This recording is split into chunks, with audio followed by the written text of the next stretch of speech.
Assalamualaikum warahmatullahi wabarakatuh. Salam sejahtera bagi kita semua. Pada video kali ini akan dijelaskan materi mengenai intensitas medan listrik. Intensitas medan listrik yang ditimbulkan oleh muatan apabila merupakan suatu distribusi muatan kontinu, maka setiap elemen muatan akan memberikan kontribusi terhadap intensitas medan listrik yang ditimbulkannya. Pertambahan intensitas medan listrik dari kontribusi muatan kontinu adalah DE. DE ya. Kemudian DE itu nanti mengikuti rumus dQ sama dengan 4pi epsilon R kuadrat vektor satuan R. Kemudian diintegralkan sehingga diperoleh sebagai berikut. Kemarin sudah dibahas di kerapatan muatan ya. Kalau ada dV berarti ini integral lipat 3 jadinya volume. Volume. Kemudian kalau S berarti garis, DS ya. Dan kalau DL, ini nanti lipatnya 1 saja. Kalau DS, kalau DL, luas berarti lipatnya 2. Seperti itu. Untuk distribusi muatan kontinu yang terjadi pada suatu filamen yang halus, maka intensitas medan listrik pada suatu titik yang ditimbulkan oleh muatan pada filamen tersebut dapat ditentukan melalui analisis sebagai berikut.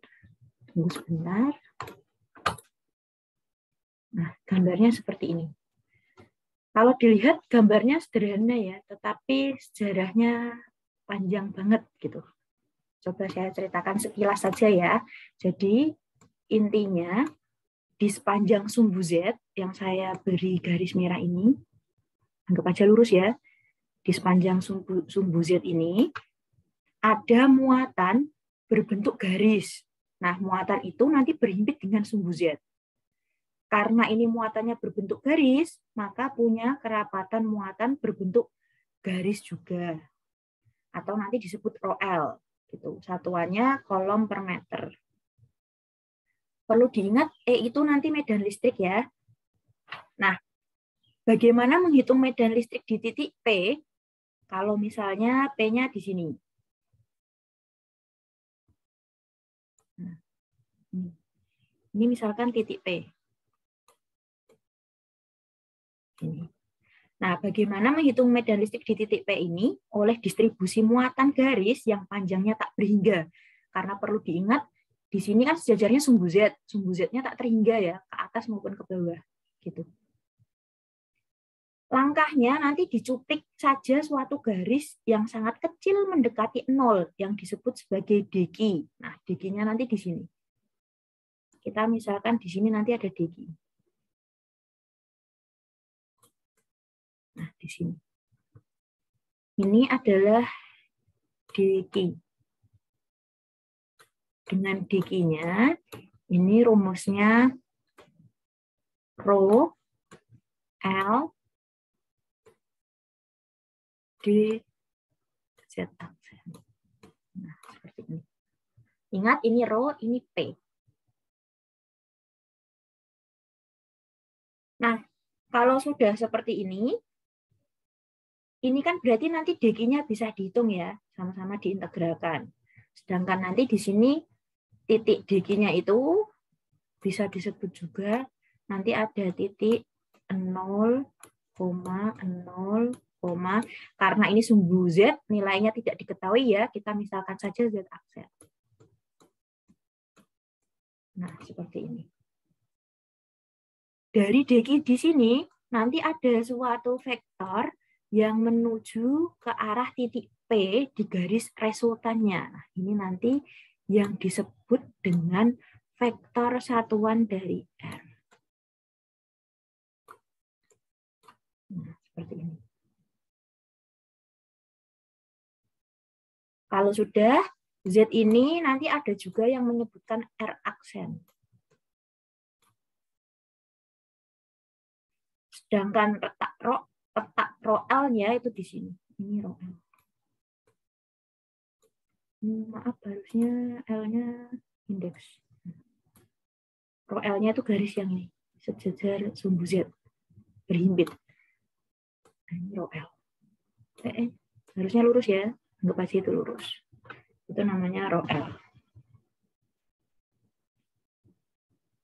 Kemudian ada ralat, di sini ada DER ya.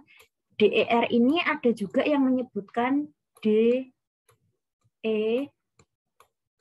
row. Sama saja. Kemudian saya ganti warna dulu. Kita bahas yang R-nya. R-nya ini mengacu pada segitiganya. Segitiga yang saya beri warna hijau ya, anggap aja ini garis lurus. Nah, ini ada sebuah segitiga. Segitiganya saya geser di sebelahnya. Tidak lurus ya. Ini anggap saja lurus. Ada segitiga. Nah, siku-siku ya. Anggap saja lurus. Kemudian 0 sampai Z atau Z aksen ini kita beri nama R aksen. Berarti anggap aja 0-nya di sini. Ini Z aksen. Panjangnya adalah R aksen. Sehingga panjang garis ini itu adalah R aksen. Sedangkan titik 0 sampai titik P ini dimisalkan dengan R. Ini berarti P. Ini dimisalkan sejauh R kecil. Panahnya ke kanan. Ini ya. Jelek, saya ulangi. Nah, panahnya ke kanan. Nah, sedangkan resultannya R besar, ini panahnya ke bawah.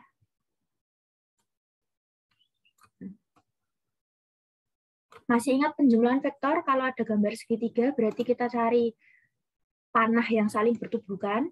Nah, panah yang saling bertubuhkan ini nanti sama dengan yang satu berarti di sebelah kiri, yang satu di sebelah kanan. Anggap saja yang di sebelah kiri adalah R-nya, sebelah kanan berarti R. Nah, di sini yang R aksennya ini berlawanan ya panahnya dengan R. R aksen ini kalau secara garis jalan gitu arahnya ke R aksen terus ke R, sehingga di sini R aksen adalah sebagai penjumlahan dari R-nya. Ini R aksen. Nah, sehingga dari sini diperoleh R aksennya kita pindah ruas, diperoleh nilai R-nya adalah R min R aksen. Nah, berarti nanti di sini R-nya sama dengan R min R aksen.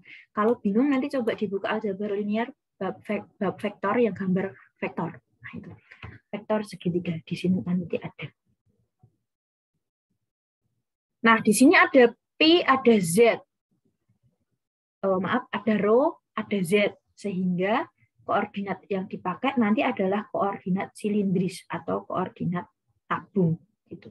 Itu penjelasan singkat mengenai gambarnya. Nah, setelah gambar kemudian dibentuk persamaannya.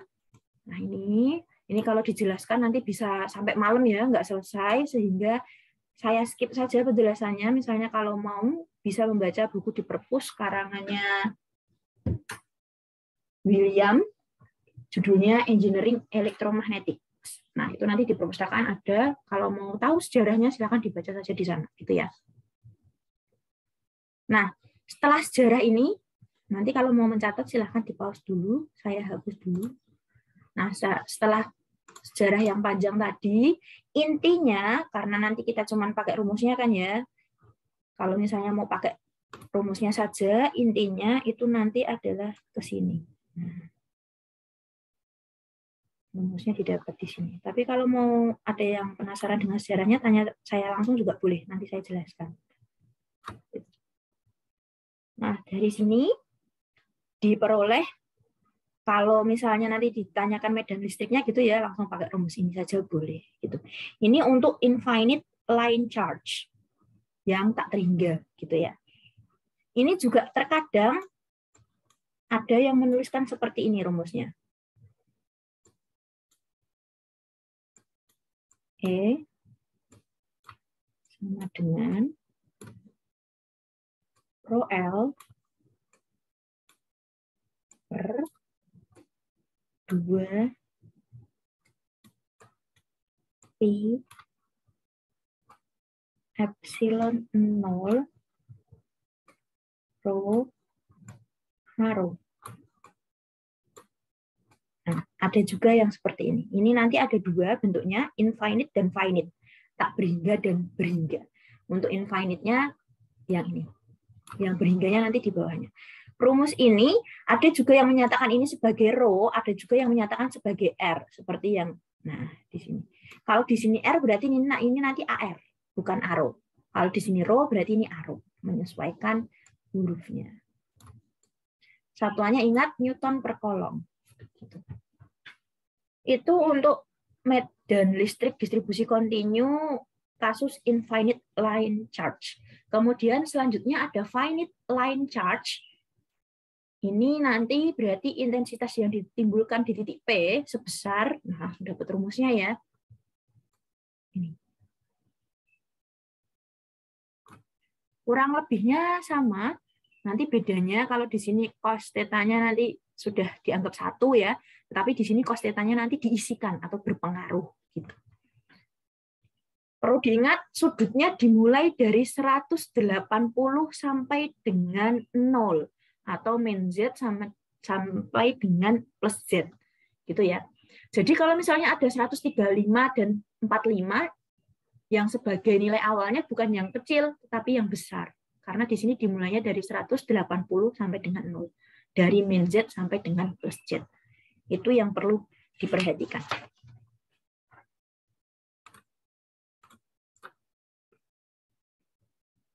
Jadi, intensitas medan listrik pada suatu titik yang ditimbulkan oleh adanya muatan yang terdapat pada suatu filamen mempunyai arah yang normal, tegak lurus terhadap filamen.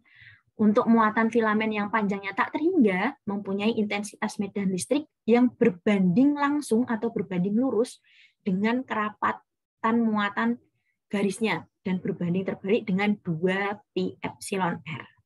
Sesuai dengan rumus ya. Nah, berbanding lurus dengan kerapatannya, begitu juga yang atas, benar. Oke, saya hapus aja. Nah, berbanding lurus dengan kerapatan, dan berbanding terbalik dengan 2π epsilon R, atau 4π epsilon R kalau cos-nya belum diisikan. Maksudnya seperti itu. Perlu diingat, R-nya adalah jarak yang terpendek dari titik ke filamen. Jadi carilah jarak terpendeknya, itu sebagai R atau sebagai rho. Kalau R berarti nanti vektor satuannya AR, kalau rho berarti vektor satuannya ARO. Tergantung nanti kalian pilih yang mana, sama aja. Untuk arah medan normal, tegak lurus menjauhi muatan garis. Kita masuk saja ke contoh soalnya. Jelas contoh soalnya selalu ada kesalahan ya, tidak apa-apa, nanti kita betulkan. Langsung ke contoh 3.6 untuk finite line change. Oh, ini change, bukan charge. Jadi tadi ada kesalahan ya. Ayo, yang benar charge atau change? Yang betul charge. Ini salah ketik. Oke, untuk contoh soal 3.6-nya, suatu muatan garis dengan kerapatan muatan rho L-nya diketahui 4 mikrokolom per M. Ingat, satuannya harus SI sehingga mikronya kita ubah ke kolom. Hasilnya adalah rho L sama dengan 4 mikrokolom per meter. Kita ubah ke kolom, berarti konversinya jadi 4 kali 10 pangkat min 6 kolom per M. Nah, tentukanlah besarnya intensitas medan listrik pada suatu titik yang mempunyai jarak terdekat. Nah, ini sebagai R berarti. R-nya berarti sama dengan 2 meter. Sudah dalam satuan internasional SI, jadi biarkan, tidak usah dikonversikan. Kemudian kita masukkan ke rumusnya. Kalau mau memasukkan ke rumusnya tanpa integral, boleh. Langsung saja, misalnya tanpa ini ya, boleh. Langsung saja.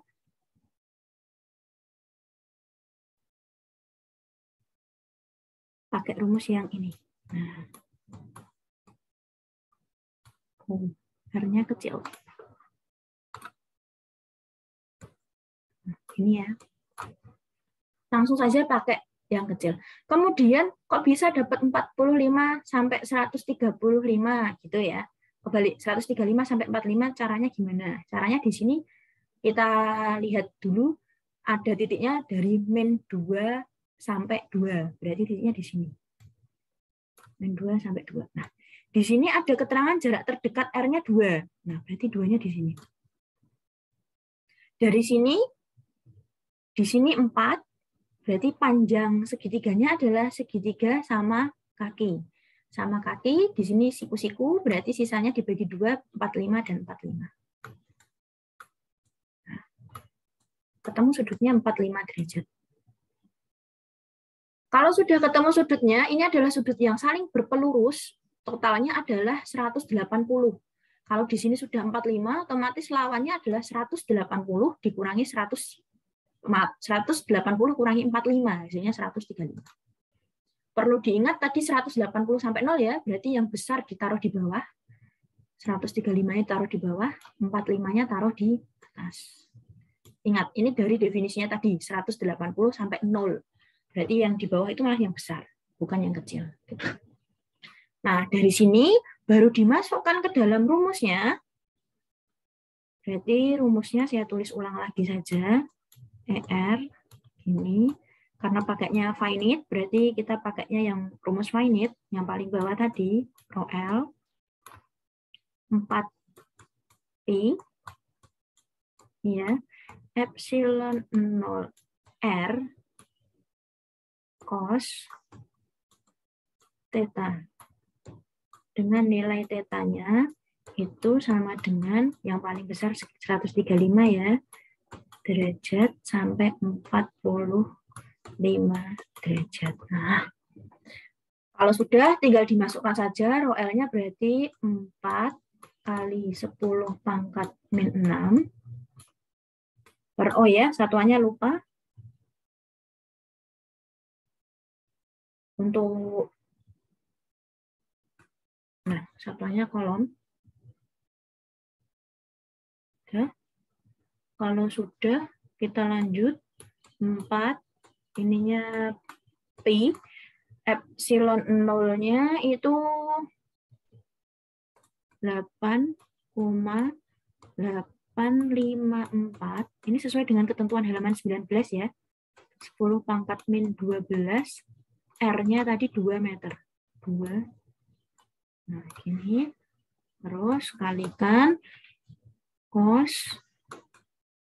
Nah, atas kurangi bawah ya, berarti 45 derajat dikurangi cos 135 derajat. Nah. Kalau sudah, dihitung saja menggunakan kalkulator, satuannya kolom. Dihitung menggunakan kalkulator, nanti didapat hasilnya adalah sekitar mendekati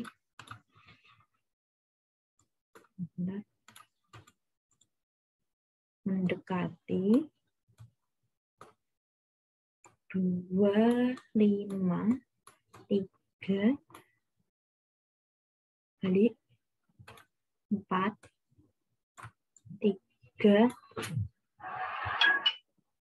4,068,49 kolom. Kalau mau dibulatkan tanpa koma boleh, karena di sini belakangnya 0 ya, jadi dihapus saja boleh, sisanya tinggal 25, 4, 3, 4 kolom. Nah, ini hasilnya. Gitu. Jadi di soal ini ada kesalahan jawaban lagi, jawaban benarnya adalah tulisan jelek ini. Semoga nulisnya sambil dengerin suara saya ya, jadi nanti mudeng itu tulisannya apa. Gitu. Itu yang bisa saya sampaikan mengenai contoh 3.6. Tambahannya saya hapus dulu.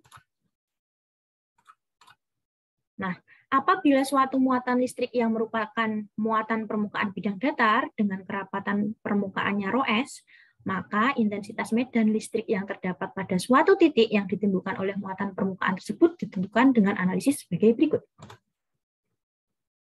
Nah.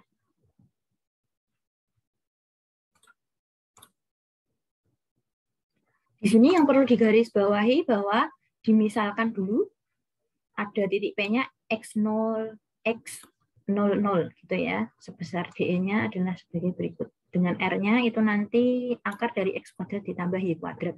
Dan perlu diketahui juga ini pembahasannya untuk bidang ZZ. Kalau bidangnya ZZ, di sini yang belum ada sumbu apa? X. Gitu ya. Sehingga nanti hasilnya vektor satuannya X. Gitu. Kalau bidangnya ZZ, belum ada X, berarti vektor satuannya X. Kalau bidangnya XY, yang belum ada adalah huruf Z, maka vektor satuannya nanti Z. Tapi kalau bidangnya XZ yang belum ada adalah Y, berarti vektor satuannya nanti AY. Seperti itu. Jadi silakan nanti bidang ini penting untuk menentukan vektor satuannya.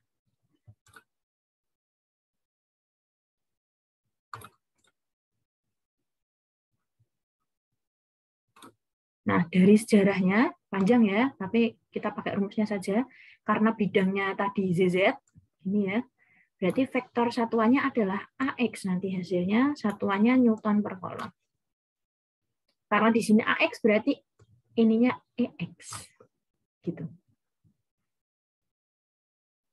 Untuk selanjutnya, nah, ini cara panjangnya hanya untuk menentukan bahwa bidang ZZ itu nanti hasilnya adalah sebagai berikut. ZZ berarti hasilnya EX dengan vektor satuannya AX. Gini. Sedangkan untuk yang lainnya sama. Kalau bidangnya, oh ini ralat ya. Di sini Y berarti seharusnya bukan JZ tapi XZ. Kalau di sini XZ berarti EY, vektor satuannya AY.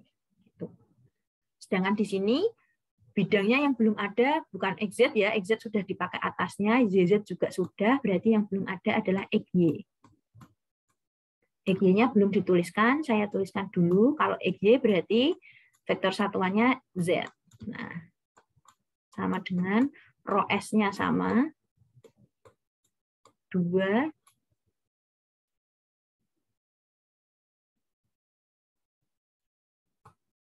epsilon, macet 2 epsilon, gini, AZ. Ini. Nah, satuannya Newton per kolom. Nah, ini tambahan rumusnya. Persamaan ini nanti disebut persamaan medan oleh muatan lempeng. Gitu. Persamaan medan oleh muatan lempeng. Sebenarnya rumus umumnya, kita bicara rumus umumnya ya, kalau misalnya belum dipisah-pisah pada permukaan bidang seperti itu ada rumus umumnya. Dengan rumus umumnya itu sebenarnya adalah E itu sama dengan rho S, 2 epsilon 0-nya sama, di situ epsilon ya, ini anggap aja ruang hampa berarti epsilon 0. Nah, vektor satuannya kan tadi kepisah AX, AZ, dan AZ. Nah, ini dianggap sebagai AN.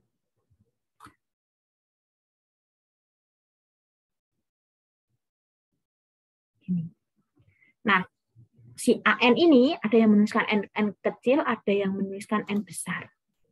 Nah, ini satuannya Newton per kolom. Nah, si N ini adalah bidang lempengnya. Tergantung bidang lempengnya siapa. Kalau bidang lempengnya si ZZ, berarti nanti vektor satuannya, kalau ZZ, yang belum ada X ya, berarti vektor satuannya AX. Hasilnya yang ini. Kalau misalnya bidangnya XY, berarti di sini vektor satuannya AZ. Hasilnya yang ini. Tapi kalau bidang lempengnya nanti ternyata adalah yang belum ada Y ya, XZ. Nah, ini nanti jadinya AY. Nah, yang kedua. Gitu. Itu untuk rumus medan oleh muatan lempeng, rumus umumnya. Selanjutnya ada catatan. Dari hasil analisis diperoleh bahwa arah medan itu menjauh bidang bermuatan positif dan normal terhadap bidang tersebut. Apabila ada dua bidang kedua yang mempunyai muatan negatif dengan kerapatan muatannya sebesar rho S yang terletak pada misalnya bidang yang diambil ZZ ya, maka jarak X-nya nanti sama dengan A. Nah, si A ini nanti ada beberapa ketentuan. Kalau ternyata yang diambil titiknya itu X-nya lebih dari A,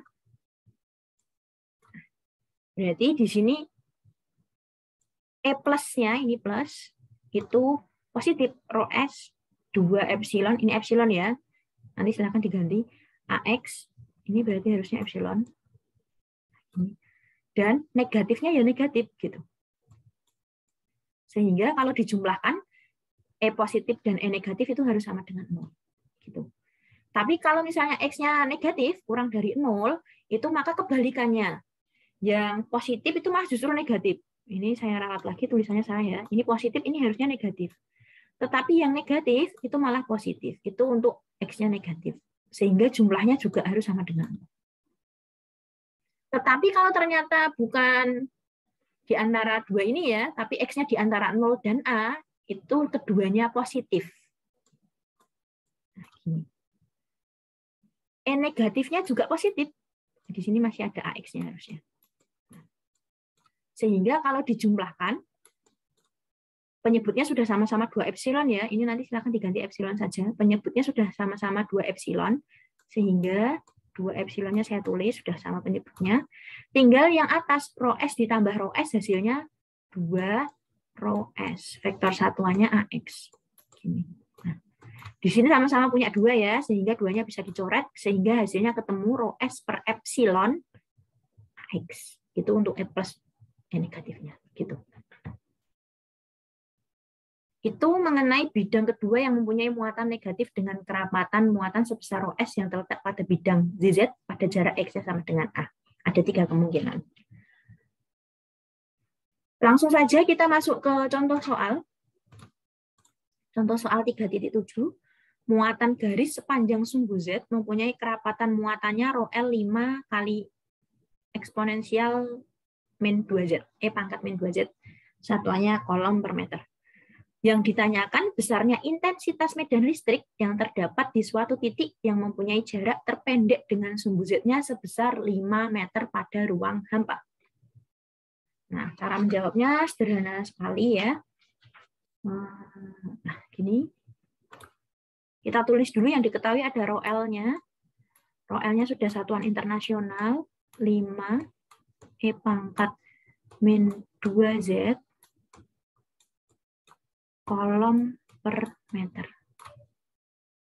Sedangkan jarak terpendeknya sudah ada ya, jarak terpendeknya yaitu 5 meter juga sudah sesuai dengan satuan internasional, berarti R-nya 5 meter. Yang ditanya adalah intensitas medan listrik yang terdapat di suatu titik tersebut, gitu ya. Nah, rumusnya rho L 2pi, ini epsilon ya, bukan elemen, epsilon R AR Newton per kolom. Nah, pada halaman 19, nilai dari epsilonnya itu ada 2. Entah kenapa ini tiba-tiba pakai yang ini. Kita ganti pakai yang biasa aja ya. Pakai yang 8,854. Nanti silakan dilihat halaman 19. 8,854 ya ini ya. Kalau tulisannya bingung, dengarkan suaranya saja. 8,854 kali 10 pangkat min 12. Nah. Jadi kalau dihitung, 5 E pangkat min 2Z per 2pi kali 8,854 kali 10 pangkat min 12 kali 5 dikalikan vektor arah satuannya AR. Silahkan nanti dihitung. Yang dihitung adalah yang saya lingkarin kuning. Nanti silahkan dihitung pakai kalkulator ya. Nah, segini ini silakan dihitung pakai kalkulator. Nanti hasilnya pun salah. Hasilnya ini harusnya 1, jelek banget. 1,798 kali 10 pangkat 10, sisanya betul, E pangkat min 2Z, AR Newton per kolom. Kalau tidak percaya, nanti silakan dihitung pakai kalkulator sendiri-sendiri. Hasilnya 1,798 kali 10 pangkat 10. E pangkat min 2Z, AR. E pangkat min 2Z-nya yang saya lingkarin pink, ditulis ulang saja. tidak perlu dihitung. Itu untuk pembahasan contoh soal 3.7. Untuk pembahasan contoh soal 3.8 selanjutnya. Nah, ini ya, ini lebih ambiar lagi. Salah semua gitu ya, sehingga saya perbaiki dulu sebagai berikut. Saya tuliskan dulu. Soalnya betul, cuman cara jawabnya yang berbeda. Soalnya yaitu tentukanlah besarnya intensitas medan listrik di titik A-nya 0,0,4 yang ditimbulkan oleh muatan permukaan pada bidang EG, berarti nanti arah vektor satuannya AZ ya. Sehingga yang dipakai nanti rumus 3. Rumus 3 ini dari, tadi ingat ya, sudah diperbaiki. Nah, yang sudah diperbaiki ini saya kasih angka. Misalkan ini 1, ini 2, 3-nya yang sudah saya catat tadi ya, yang hilang. Gitu. Nah, nanti yang kita pakai adalah yang nomor 3. Gitu. Kita kembali ke contoh soalnya dulu. Tunggu sebentar. Nah, sehingga yang dipakai adalah rumus 3. Saya tuliskan di sini. EZ sama dengan rho S per 2 epsilon AZ. Satuannya Newton per kolom. Sebenarnya AZ ini tidak perlu dihitung. Kenapa tidak perlu dihitung? Ada alasannya. Tunggu dulu.